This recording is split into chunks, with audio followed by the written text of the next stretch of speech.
A'udhu billahi minash shaitanir rajim. Bismillahir rahmanir rahim. In the name of Allah, the most beneficent and the most merciful. Here we are again in Pakistan International School Taif virtual learning system. Welcome you all students in class 5 today's lecture, and we are following class 5 this social studies book. And as you know, we have completed our chapter. Now we are solving the questions and its answers. So now how many questions? One, two, three, four, five, six questions are giving, and I am giving you the answers of these questions. So question number one, what make the Punjab the best farming area of Pakistan? Answer is Punjab is the best area for crops because its a fertile soil and irrigation system. It make up a quarter of the total area of the Pakistan. Question number two, what is the difference between the Kharif and Rabi crop? Answer is Kharif crop grows in winter, that is cotton, rice, etc. Rabi crops grows in summer, that is wheat, mustard, etc. Question number three, which crops makes up Pakistan's largest export? Where is its growing? Answer is cotton makes up Pakistan's largest crop. The main cotton growing areas are southeast Punjab and part of Sindh. Explain the difference between the crop and a food crop. Answer is cash crop is used to get money by exporting it, example cotton, sugarcane and tobacco. Food crop is used to fulfill the need of food for the people, example wheat, rice and maize, etc. Question number five, livestock is an important part of agriculture. Answer is livestock plays an important role in Pakistan's agriculture because in some areas of Pakistan farmers still use bullocks instead of using tractors to plough the field and are also used to get water from the wells for irrigation. Question number six, explain what is meant by the staple food. What is the staple food in Pakistan? Staple food means main product of our diet. Wheat is staple food crop in Pakistan. So now we are solving our work page number 35, exercise B. Complete these sentences with a suitable words from the lesson. I am solving the animal which provides us with the most of our milk. So the animal name is buffalo. Buffalo is an animal which provides us with the most of our milk needs in Pakistan. Question number two, desert areas where sheep and goats survive. So the Thar Desert and Cholistan Desert are the areas where the sheep and goats survive. Number third, the number of kilograms in a bale of cotton. How many kilograms in a one bale of a cotton? Its answer is 170 kilograms is in a one bale of a cotton contains 170 kilograms. Number four, five kinds of oil seeds: cotton, mustard, castor seed, rapeseed, and mustard. These are the five kinds of oil seeds. So this is the end of our chapter, and now we are starting our lesson number 8. I am reading it and you will follow it. Lesson 8, water and irrigation. Pakistan is a dry country. It receives much less rain than some other countries of the world, but fortunately some great rivers flow through our country.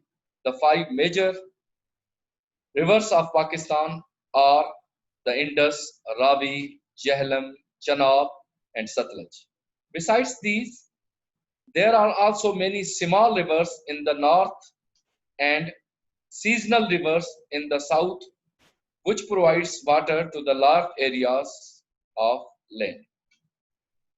Farmers need water for their crops. Water is needed to run our industries and fulfill our daily needs. Some of our electricity producing by using fast flowing water. Can you imagine what our lives would be like without water? So this is for understanding for your best understanding. You will give the answer to this question and you will think about it. Irrigation. In Pakistan, more than 80% of total arable areas is irrigated. This means that many farmers use water from wells and canals for their crops. They cannot depend only on the rain because there is a very little rain in Pakistan.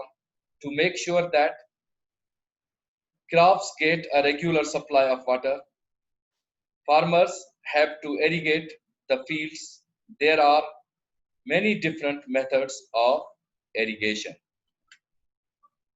This same page is continued. Irrigation. In Pakistan, more than 80% of the total arable area is irrigated. This means that many farmers use water from wells and canals for their crops. They cannot depend only on the rain because there is a very little rain in Pakistan. To make sure that the crops get a regular supply of water, farmers have to irrigate the fields. There are many different methods of irrigation. We have already learned in the last page, but I again learned this one: irrigation. Canals. Fields that are close to a river can be irrigated easily.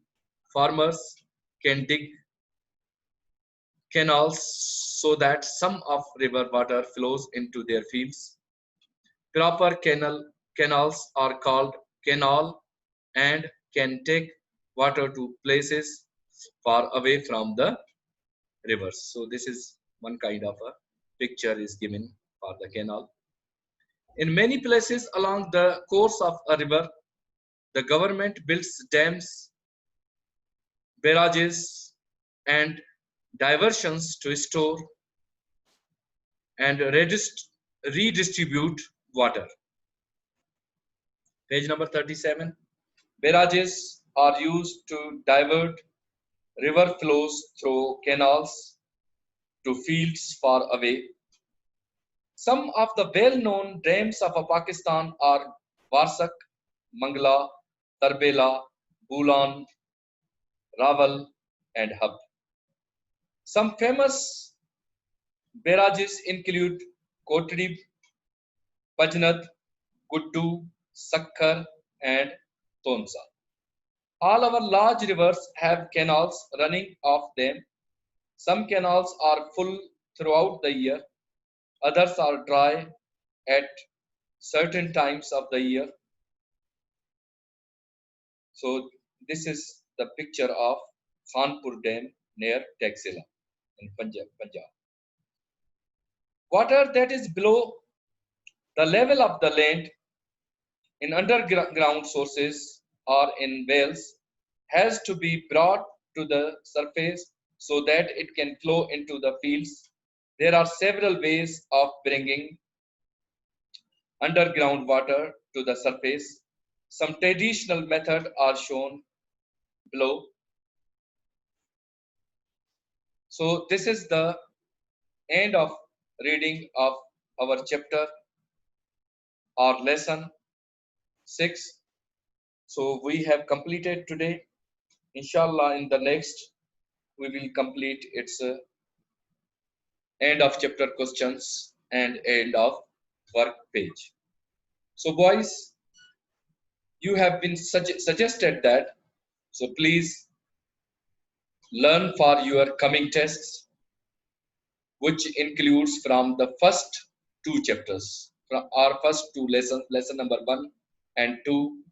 Inshallah, in the next week, they will give you these tests in the form of MCQs, and the 50% or more is to be given from the end of work page MCQs, and the remaining, if you will learn very well from the lesson, some of the MCQs